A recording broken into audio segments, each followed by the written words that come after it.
One of the biggest fears I hear when marketing teams start talking about Agile goes something like this. If we add structure, we're going to kill our creativity. It's like the minute we put marketers into a sprint or create a card on a Kanban board that says, build an ad campaign, creative work all of a sudden turns into this soulless assembly line. Our originality gets just completely flattened by the presence of a checklist, and any kind of visibility becomes an invitation for constant interference. I mean, now, first of all, people, we work in marketing. So it's not like we inhabit this beautiful, unstructured bohemian paradise in the first place. But putting that aside for the time being, the fact is, this is just a misconception about agile marketing. It flat out is not true. So today's guest is going to help us put this fear to rest because she has lived through this fear, and what she experienced completely flipped the script. Because it turns out the right kind of structure does not suffocate creativity, it protects it. So let's find out how. Welcome to the Agile Marketing Edge, the first podcast dedicated to turning Agile theory into real-world marketing breakthroughs. I'm Andrea Fryrear, CEO of AgileSherpas, and your guide on this climb to smarter, faster, outcome-driven marketing. Every week, we unpack the what, who, and how behind Agile marketing, from building high-velocity workflows and slashing waste to measuring what really matters and scaling success across teams. You'll hear quick hit strategies you can deploy today, plus candid stories from marketers who have traded chaos for clarity and never looked back. Hit follow wherever you listen, and let's carve the next switchback together. Today, my guest is Nicole Crawley, a certified project management professional and senior marketing operations leader at Navy Federal Credit Union. For years now, she's been spearheading improvements in the way the marketing teams there work. And today, we're focusing on her experiences with integrating creative work into Agile.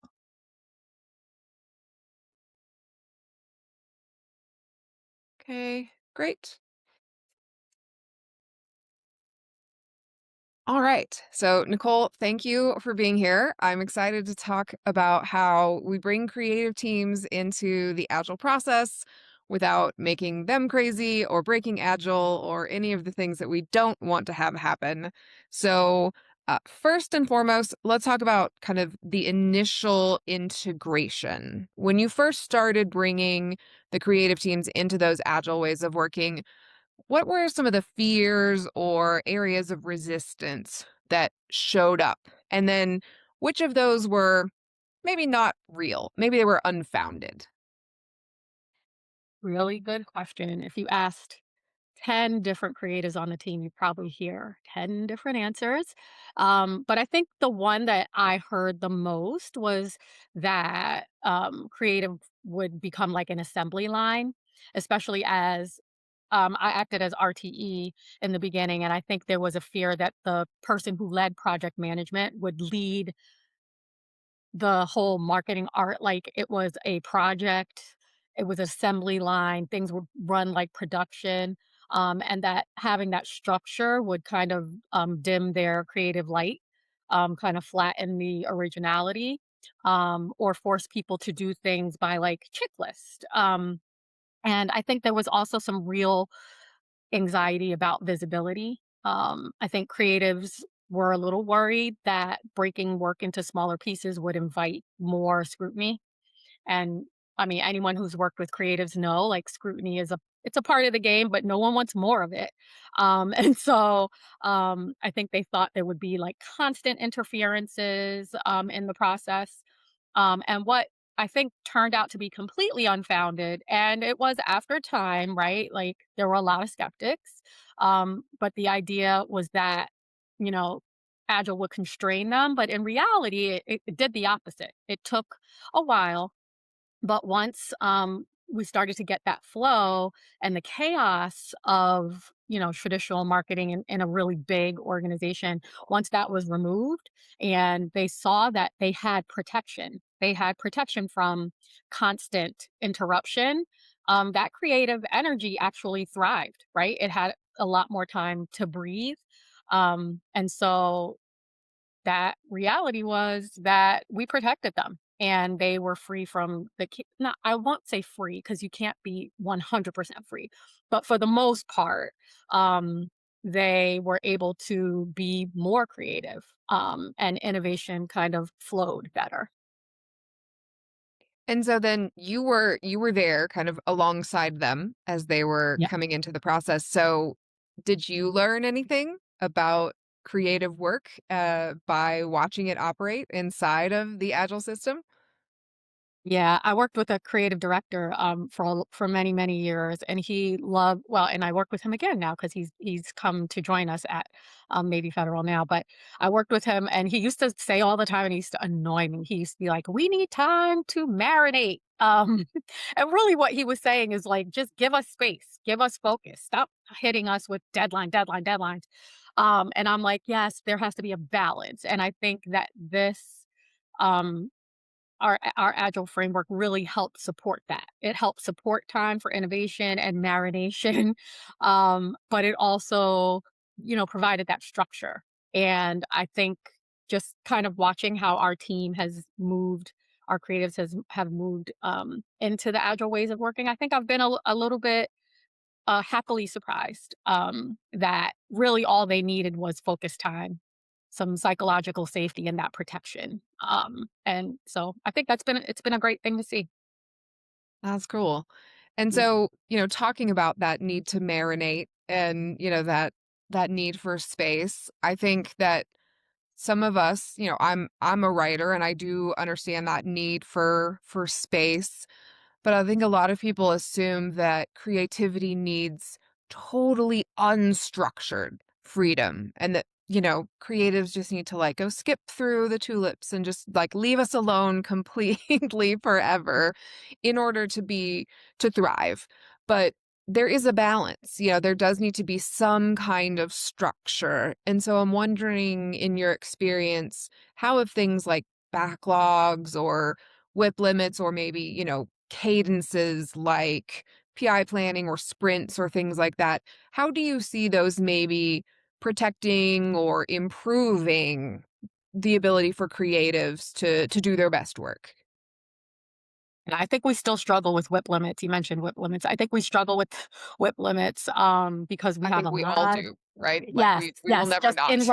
in regular life and yeah, in, the marketing space, but I do think backlogs kind of created this single source of truth, maybe a visibility that creatives in particular didn't have before. It wasn't necessarily their responsibility to understand kind of the intake of the work and the prioritization around it and the strategy around it.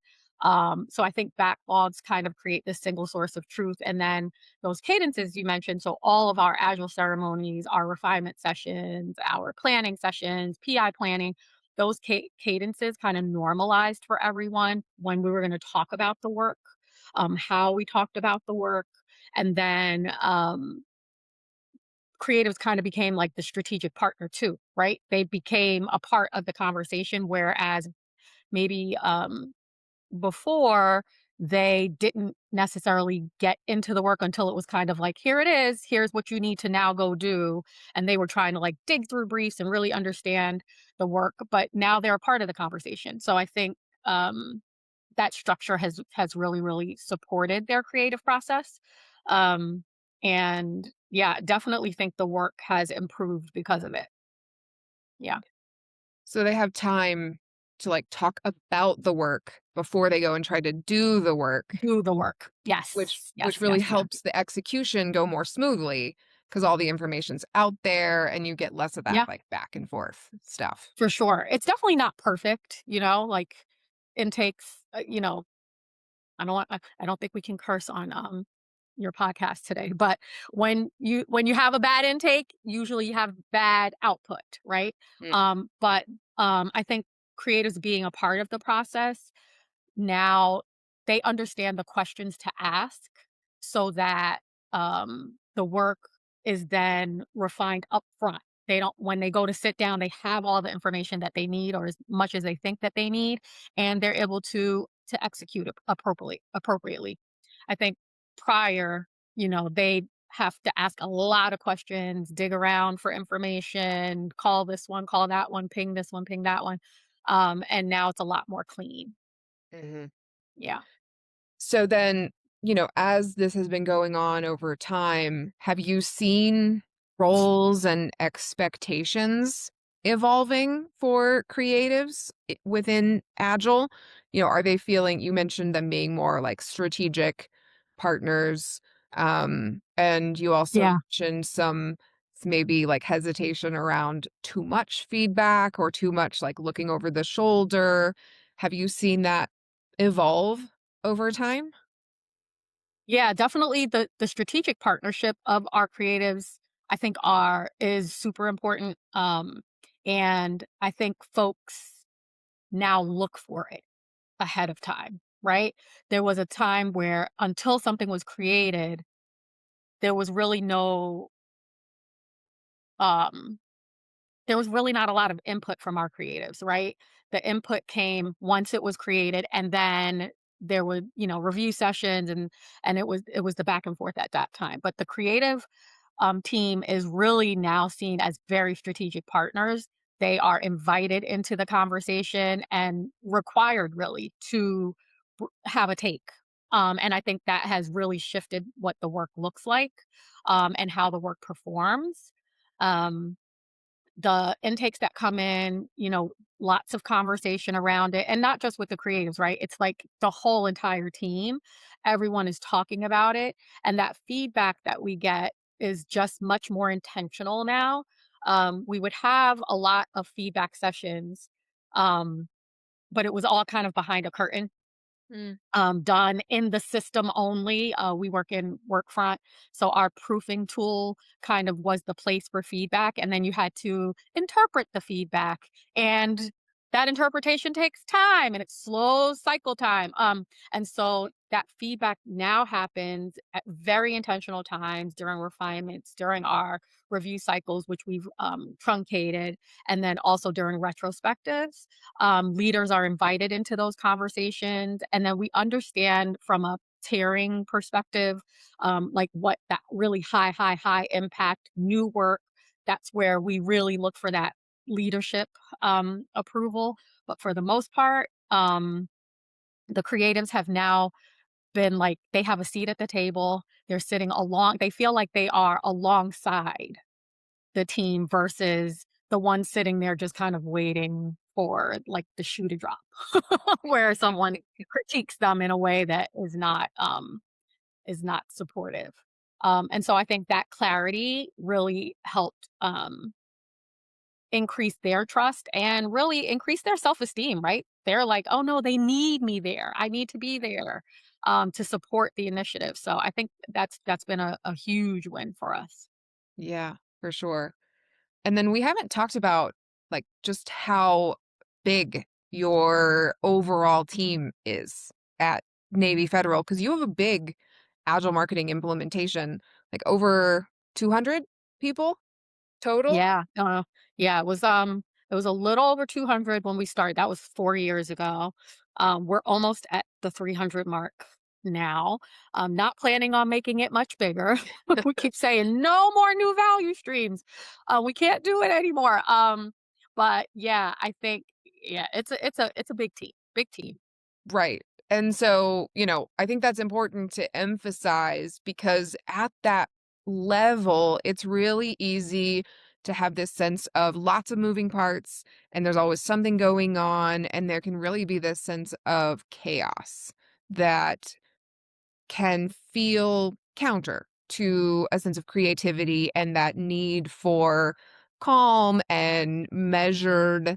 Okay, I have the space to give a project or an activity the time and attention that it needs. And so as things have grown over time, are there any particular agile practices or ceremonies or anything, tools maybe even, that you feel like have made a really big difference in maintaining that breathing room or that protection for creatives as things have continued to scale and grow?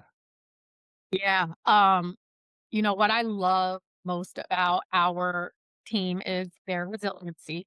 Um, and they have been so paramount in our transformation being successful. I will not say there was not tears, kicking, screaming. There was certainly a lot of that. But with that came, um, I think, a level for my team, a level of empathy that we maybe didn't have before. And I think um, there were a few things like our retrospectives after PI planning have really been the crux of where we make a lot of decisions and we um, really foster that continuous improvement.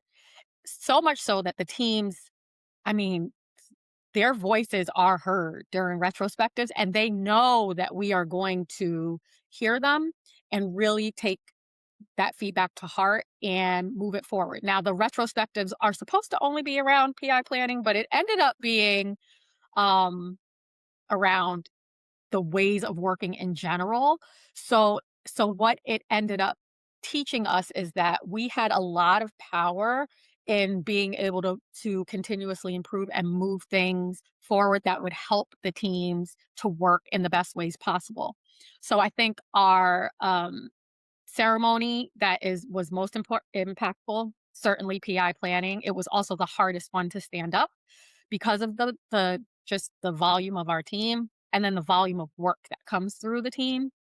Um, but I think two things came out of a PI planning retrospective. And it was like an aha for me at some point. And I was like, you've been doing this for like 20 something years. Why didn't you think of this sooner? Was studio team. So we stood up a value stream. And we call it the studio team. And essentially, that is pure production team. And they are a huge support to what I call our core value streams. And this team has a very, very clear intake and prioritization process. It's staffed with creatives that are more execution driven. And this took, they take on the type of work that what I like to call disruptors. It's that work that's like urgent, it's constant, it's stuff that has to happen, has to get done. Things like in our environment, financial services, rate changes, where we've got to now go and change everything on the website. And it wasn't planned necessarily. And so, who's going to take on that work? So instead of disrupting the core teams, that work is kind of direct to studio team. Had no idea how um, impactful it would be, but studio team has been kind of like the heroes. And it's, yeah, they've been pretty amazing. Um, and then I think maybe seeing the work in progress. So I think at a high level, our senior leaders knew how much work was coming through the teams, but, I don't think they could visualize it until we showed it to them. And so visible work in progress, the leaders now understood how much work was already in motion, and it started to change the conversations from, "Just squeeze it in," to, "Okay, what do you need our help to how can we help you deprioritize or descope?" And that's been really, really, really helpful to give our creatives that focus, that breathing room, and they felt very, very supported. Yeah, let's talk about your studio team a little bit more because I've seen that kind of thing done in other Mhm. environments. And one thing that I have heard leaders bring up when we talk to them about these kinds of teams is they get concerned that that type of work feels churn and burn, right? It's just kind of like it's not that creative, right? We're just gonna like change the price on the web page over and over again. And will people get bored of it? Like it doesn't feel as cool or interesting, but maybe that's not the only kind of work that's going through your studio team. And maybe you have other kind of cooler things that they get to do. Like, is that something that came up? Is that something you've had to address? How does that work for you? For sure. So our leaders weren't necessarily concerned with it, but the team of creatives that got put into the studio team, I think they were a little concerned about it, that they would get bored. But when I tell you there is no boredom in the studio team, we have a varied type of work, and we have iterated over time, and we've now brought into studio team what we call creative light. And creative light is work that just doesn't is not new concepts, essentially. So the team of got people that are in that team, they are not concepting, and that's just because of the speed by which the work needs to go through. But they are still working with the designers within the core value streams that have concepted the work. So they're still a part of conversation as necessary. So they're still getting their creative juices flowing. It's just creative light. They just don't need to concept. So if there are some light creative um, changes that need to happen, those folks will do it. They are just so execution minded. They are the checkbox. They want to like move through their list as quickly as possible. It's important to identify those people, I think, that exist in almost every creative team, at least that I've ever worked in. And I've worked with many. They exist and they are there and they do feel a sense of, and I think this is a common thing that I hear from, they feel a sense of accomplishment when they are moving through their lists, they're getting things done, they're supporting the other teams, and they're sought out as folks that can help push initiatives forward. So I think that helped to alleviate like the boredom. No one is bored in that team. If anything, they're like, wait, hold on, we can't take on anymore. And we do empower them from that perspective as well. We have to manage their capacity too, and so we do that quite well. It's just been, I think it's just been the best add to our art. Yeah, and as you said, I think that other teams do see them as essential and kind of the Absolutely, heroes who create capacity in the other art absolutely. and in the other teams. So they are essential They components. are essential. Yeah. Absolutely. So much so that we've invested a lot into that team and to help grow that team. And that was the aha for me. I was like, I had huge production teams in my old worlds. Like, why didn't I think of that? Duh.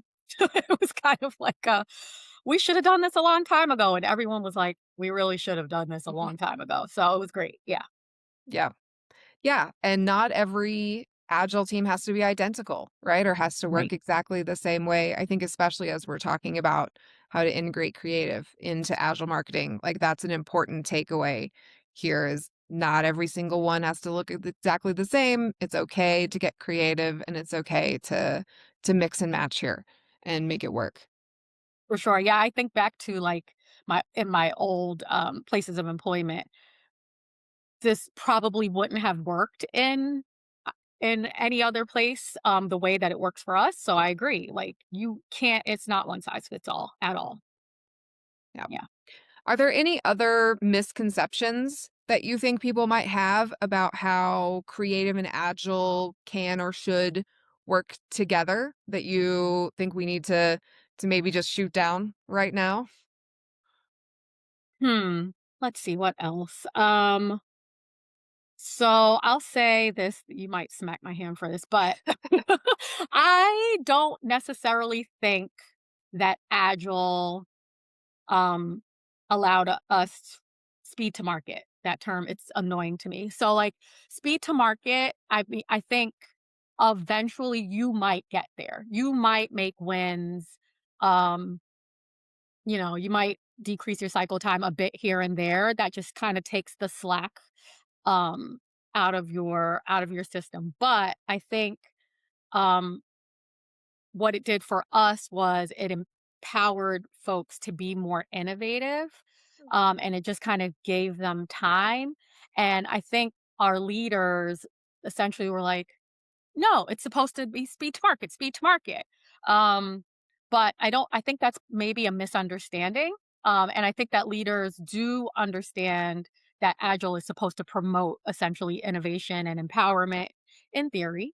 But what often gets missed is how much psychological safety empowers the teams to move work forward, to feel really safe and good about presenting their ideas and actually implementing ideas without getting their hand slapped. I think leaders don't always get that they play a huge role in that psychological safety. That when our creative teams have like really clear priorities and the constraints are out there for everyone to hear and understand, and then we apply ownership to how to resolve those blockers and things like that. It removes a lot of fear from the execution teams, our creatives, and then if our leaders and ours do a really good job of the ones that are like in the detail in the weeds with us, they do a really good job about making that empowerment visible, but not just in their words, but in how they respond to the ideas, respond to the risks, respond to I don't want to call them failures because we don't have very many of them. But creatives feel much safer and the best work shows up that way. Um, so I think that speed to market, I wish we could do away with that term. Quite quite honestly. I think that's super fair. And we've talked on this show multiple times about identifying the real bottleneck in people's systems and going there first. And it sounds like for Yeah. you all, like speed was not your bottleneck, right? That was not the biggest problem for you. Mm-mm. And excuse me. And so, when we start working with clients, we always say, like, run an assessment, identify your biggest pain points, and like, let's start there first. And so, if speed and cycle time is not the biggest problem, let's not worry about it. Let's worry about psychological safety, or let's worry about innovation. Let's worry about team composition and organizational design. Let's go where the biggest problem is and tackle that first because it's not always speed. Sometimes it's quality or there's other issues. I think it's totally fair because for some people, they're already moving as fast as they can go. And there's no point in trying to make them move faster. You're just going to break people. So, Yes. We absolutely. did have a lot of consultants, we have consultancies with, like, Gartner and others, A&A, and when I talk to them about our cycle, they're like, I don't know, cycle times, I don't think that's your problem. Like, you guys are pretty efficient in that way." But certainly, I think our leaders maybe felt like empowerment of the team, like, they wanted folks to understand that they were being empowered to make decisions. What I think our teams didn't understand is that they had the psychological safety to make empowered decisions. They didn't necessarily feel it in the day to day. And I think that our agile implementation did bring to light that yes, there are challenges in that, and our leadership had to start to evolve that, and our teams had to start to like loosen up and understand like we're all one team. We're here for each other. And so it's been really cool to see. Not that there's not still challenges, but certainly I think we are far ways away from where we were. Yeah. That's really Yeah. cool. And that takes time. Yeah. It's a long process, Hmm. but a For worthwhile sure. one for sure. Definitely agree. Agree. Yeah. Okay, so as our final question then for our time together, for the people who, you've been on this journey for a while, several years you're in. So for folks who are maybe just getting ready to get started and specifically thinking about how they might incorporate their creatives into their agile marketing processes, what's one thing you might point them toward that they could do initially? And maybe said another way, is there a mistake that you have seen people make that you would steer them away from when they're trying to bring creatives into the process? Yeah. I think the best thing that we did was, and I would encourage everyone to do it, is to not, um, remove creative reality from your agile transformation because you will fail. I will say that right out front. You will fail because they are such a huge part of your team and execution and initiatives getting out the door and to your consumer, your members. Um, and so if you don't really listen to them and take what they're saying, like, treat them as strategic partners in your transformation. If you don't do that, you will fail. And I think that's true of every function, but really true of creatives because their function is so it's very different, right? It's different from like writing a brief, but it's very paramount to success. And so I think the best thing that we did was in our team that stood up Agile within our department, we called ourselves the Agile Coalition, the Agile Guiding Coalition, or AGC, as we like to use a lot of acronyms in at Navy Federal, AGC. And that team included myself, as heading up like project management, kind of the system of, um, we use the SAFe methodology. We included the head of creative on the AGC. We included someone from product strategy, and we included a consultant, an outside consultant. And we included someone who could kind of act at that portfolio leadership level. Um, and and we listened very clearly to all of the fear, all of the fear that was coming from the teens, and we addressed them ahead of time as much as we possibly could in order to stand us up. And like I said, you will iterate, continuous improvement will be there. You can always change things, but if your creative team is not involved in that process up front, I know for sure that you will fail. You will fail. Yeah. Right. Right. And don't worry, it's going to be okay is not how you address the fear. Like you really have to. Correct. Yeah. Correct. Yes. As many things as you can. Now, you're not going to make 100% of the people happy 100% of the time. I will also say that. But you do your best um, to mitigate the risk that you have in kind of, I'm losing my word, but in making that team feel outside of. You want them to feel like understand the what's in it for them. And that's what we tried to make really clear was that they were going to win in this. And I think eventually they felt it. So it's been great. Fantastic. So we will share in the show notes. We have lots of great blog posts on the Agile Sherpa site about boards that you can use for shared services, about how to incorporate creatives. So there's lots of great content out there about how to do this properly. To Nicole's point, you have to tread carefully, acknowledge the unique position that your creatives are going to be in because they are essential to getting this right. And you want to bring them along carefully and well. And of course, Agile Sherpas is always here if you would like a partner in rolling this out properly. So thank you, Nicole, for being here. We really appreciate your My time pleasure.